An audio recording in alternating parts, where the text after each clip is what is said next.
Well, here we are with the Xbox Series X. It's been a long road now, of course, from the Game Awards when it was unveiled to now being able to check it out here and unbox it. It's exciting stuff, and I want to first say thank you to Microsoft and you, yes you, the viewer, for making this possible, because if you guys didn't watch, like, subscribe, all of that, we wouldn't be checking this out here on the SpawnWave channel. So thank you very much for that. And if you have any questions about this system as we lead up to doing more and more coverage for it on the second channel, SpawnWave Plus, I posted a video that's basically going to act as a comment section, as like an Ask Me Anything about the Xbox Series X. So head on over there if you wanted to drop a question in, and I'm going to do my best to get to as many as possible throughout the coverage here leading up to launch. But today, we are allowed to unbox the system here, which is really, really cool. We'll have more coverage, like I said, coming up, but for now, we can at least check out the contents of the retail box.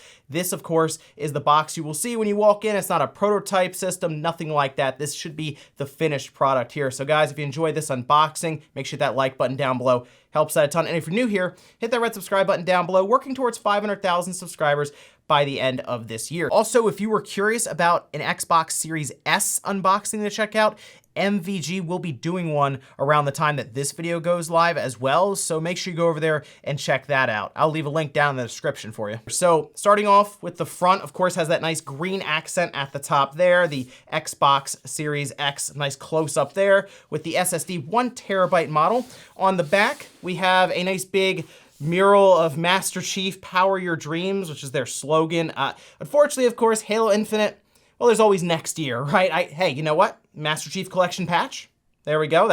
Clearly that's what this is for, but Master Chief is their mascot, so that at least makes a lot of sense to have Master Chief back there. They do go over 4K gaming, 4K 120 frames per second, 8K HDR, the Xbox Velocity architecture, which will of course work to increase speed of the NVMe SSD inside, the 1 terabyte SSD, the variable refresh rate, and a 4K Blu-ray drive inside. And we can just go ahead and flip this guy up and start opening it up here. And the first thing I noticed right away, obviously other than the system itself, is the overall packaging. And I comment a lot on different packagings for more expensive products. This has full closed cell foam at the top here. So let's say there's impact on the top, of course. Shouldn't hit this system, which is good. I like when I see closed cell foam inside of these boxes. I know it's the box, I get it, but it's still very important that the system won't be damaged, and there is something to good overall packaging work by companies. Anyway,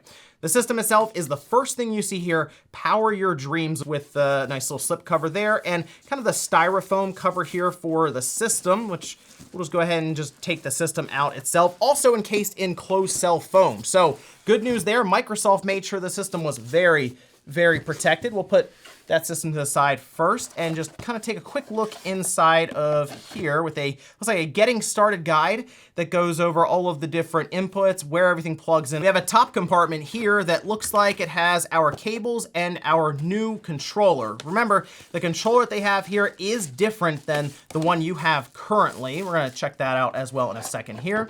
We have our HDMI cable here, ultra high speed, and our standard power plug that you probably already have 30 of in a drawer somewhere. We also have product and regulatory guide, limited warranty, all of that paperwork that most of the time no one really reads through anyway. So let's take a look at the system itself. So once we remove the little Power Your Dreams slip cover, we should be able to just pop this off here.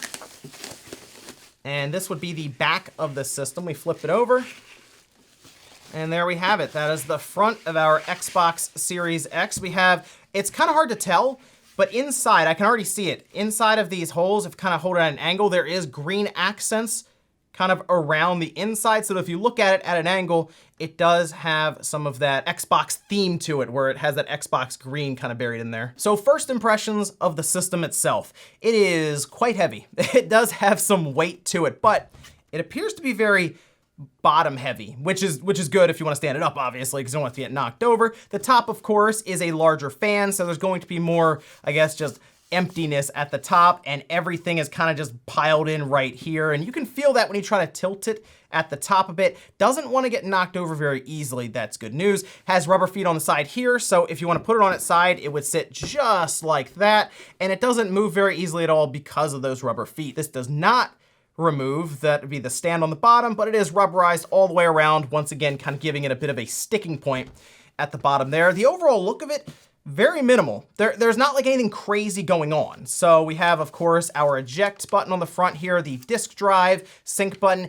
and single USB type A port on the front. We already know about the back, of course, where we have 2 USB ports, an Ethernet port, HDMI out, the storage expansion for that Seagate memory card. I also want to point out that there is a significant amount of open area right here. And that makes sense because just looking kind of up in it right now, there is a larger heatsink here, the fan at the top. This looks to be one of the main access points for pulling air in, not necessarily the ones on the bottom here. So that's good that there is plenty of room for airflow to kind of come through. And then of course over here as well, but it looks like the power supply for the most part and some other components are here. This, on the other hand, is basically just empty inside right there. Also, I am a big fan of the matte black finish. I'm not a big fan of glossy black, and they just attract fingerprints. They scratch very easily. So I'm glad that Microsoft didn't try to do anything crazy and just have glossy black somewhere on here.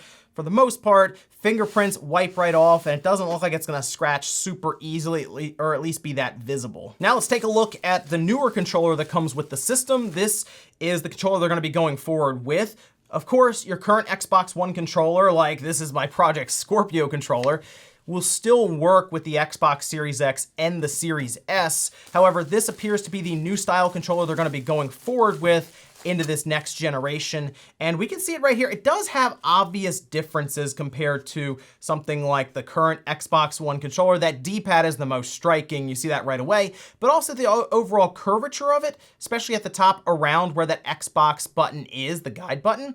And of course we have that share button right in the middle here, which when pressed, it's just an easier way to have access to saving screenshots, video clips, and when used with the cell phone app, you'll be able to post it to social media very, very easily or share it with your friends. Microsoft has now adopted USB Type-C for their standard baseline controllers as well. That's something they added to the Elite controller, the Elite V2, but now they have it here, which is awesome. I like the textured trigger buttons here. So like when you're using them, there is an obvious grip, which is nice. There's a lot of very small dots here that make that very easy to kind of find and hold on to. And then the back itself has a similar thing right here. Just a lot of smaller dots, about 3/4 of the way down. And once again, just adding to that extra feel and texture, which I really like. Actually, the feel of this controller right now. D-pad still has that tactile click. So if you have not been a fan of that, unfortunately, it is still there, but it does also curve upwards, and you can kind of see that, which is a nice touch. That's something that helps to just press just those points and not accidentally hit in the middle somewhere or kind of be all over the place with it. Seems a bit more accurate, I would say, and the feeling on it is at least good, but it's still a tactile D-pad. I do prefer the more rubber membrane D-pads overall. Otherwise, the sticks feel about right, same as the Xbox One controller, A, B, X, and Y. The share button's in a good spot as well. I don't think it's going to be easy to accidentally hit it. Like let's say you're just using the sticks here, it would be pretty difficult to do so even if you go for either of the other buttons here. It does not appear to be something that's kind of in the line of fire, I guess we could say. I'm kind of going back and forth between these just to kind of get a feeling for it, but it does appear that there is just a more subtle curve all the way around the edge here for where you're holding onto it as opposed to the Xbox One controller itself. Yeah, it is noticeable. It's so subtle though, just the overall dimension change right here. But I'm gonna have to take some time with this over the next week or so and see if it is something I prefer more than the Xbox One controller. I can tell you first impression wise, I really like these textured triggers. Just they feel great to press down. It's very easy to keep grip on them. I like that a lot. So I'm gonna be playing quite a bit of Halo with this, I would say, over the next few weeks. And ladies and gentlemen, that's gonna do it here for the Xbox Series X unboxing. Unfortunately, this is as far as I can go today showing you around this system, but you can bet on a ton of coverage coming up as I'm allowed to talk more and more about it, getting closer to launch itself. But first impressions so far when it comes to build quality of just kind of looking around the outside, picking it up, checking it out, the controller and the system are very good. So I'm looking forward to checking this thing out more and more as we go along and, you know, be able to plug it in and use it, which I think is what I'm gonna go do right now. Let's go play some games. Thanks guys for watching. Make sure you like the video on the way out if you enjoyed it, dislike it if not, and I'll see you next time.